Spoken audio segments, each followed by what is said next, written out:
इस बजट पे अपनी बात कहने का मौका दिया।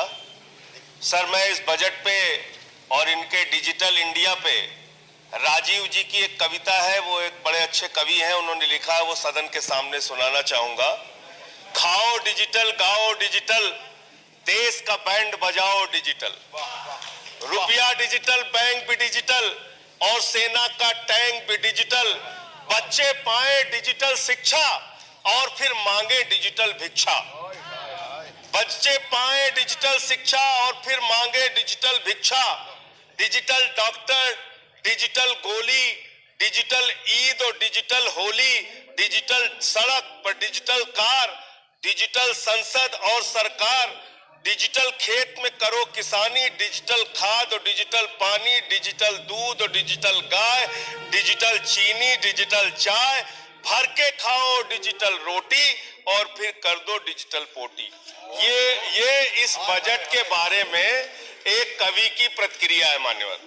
और जो इस सरकार के दावे हैं उस पे थोड़ी बात कर लेते हैं मान्यवर। इन्होंने कहा है कि 60 लाख नौकरियां देंगे।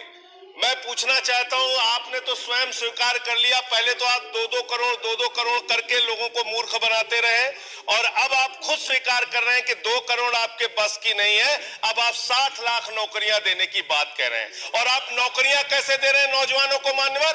35,000 रेलवे भर्ती के लिए 1 करोड़ नौजवानों ने उसमें फॉर्म भरा और उसके बाद जब उसका परिणाम आता है उसमें घोटाला और गड़बड़ी की जाती है। जब वो नौजवान सड़क पर नौकरी मांगने के लिए निकलते हैं उनको लाठियों से पिटवाया जाता है प्रयागराज में, उनको पटना में लाठियों से पिटवाया जाता है। घर में घुस के लाठियों से पीट के आप नौकरी दे रहे हैं, आंसू गैस के गोले छोड़ के आप नौकरी दे रहे हैं। आप कर्मचारियों की बात इस बजट में कर लीजिए मान्यवर। जब कर्मचारियों की चर्चा होती है, पूरे देश के कर्मचारियों की एक ही मांग है, पुरानी पेंशन की बहाली की जाए, पुरानी पेंशन की बहाली की जाए। 40 दिन कोई सांसद और विधायक रह लेता है, पूरे जीवन भर उसको पेंशन मिलती है। 40 साल कोई कर्मचारी नौकरी करता है, उसकी पेंशन आपने खत्म कर दी। पेंशन तो छोड़िए, टैक्स के राहत की उम्मीद थी कर्मचारियों को, आपने इस बजट में वो भी नहीं दिया। इसके साथ साथ मान्यवर, आपने इस बजट में किया क्या है?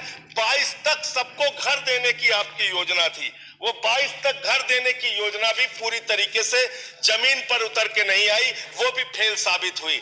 जब आपसे पूछा जाता है सरकार की उपलब्धि क्या है, सरकार की आमदनी क्या है, आप सीना ठोक के कहते हैं अरे हमने तो आमदनी बढ़ा दी, देश का एयरपोर्ट बेच दिया। फिर आपसे पूछा जाता है कुछ आमदनी बढ़ी क्या सरकार की, कहते हैं हाँ बिल्कुल बढ़ा दी। Steel Authority of India Limited बेच दिया, कोल इंडिया बेच दिया, बीपीसीएल बेच दिया, एलआईसी बेच दिया, बैंक बेच दिया, पोर्ट बेच दिया, सब कुछ बेचने का काम किया। ये आपका मेक इन इंडिया है, ये आपका डिजिटल इंडिया है। मानवर, मैं खत्म कर रहा हूं मानवर। मैं मनरेगा की आप बड़ी पीठ थपथपाते हैं अपनी, मनरेगा की चर्चा बहुत होती है, मनरेगा का बजट आपने खत्म कर दिया, खाद की सब्सिडी आपने कम कर दी। इसका मतलब जो गरीबों को अन्न देने की योजना है वो भी योजना एकमात्र आपकी दिखावा है और मार्च के बाद गरीबों को अनाज हिंदुस्तान में मिलना बंद हो जाएगा।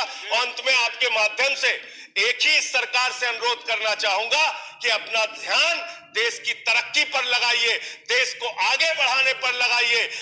बेटी बेटी होती है, हिंदू की हो, मुसलमान की हो, सिख की हो, ईसाई की हो, उसकी इज्जत के साथ खिलवाड़ मत कीजिए, गुंडागर्दी मत कीजिए।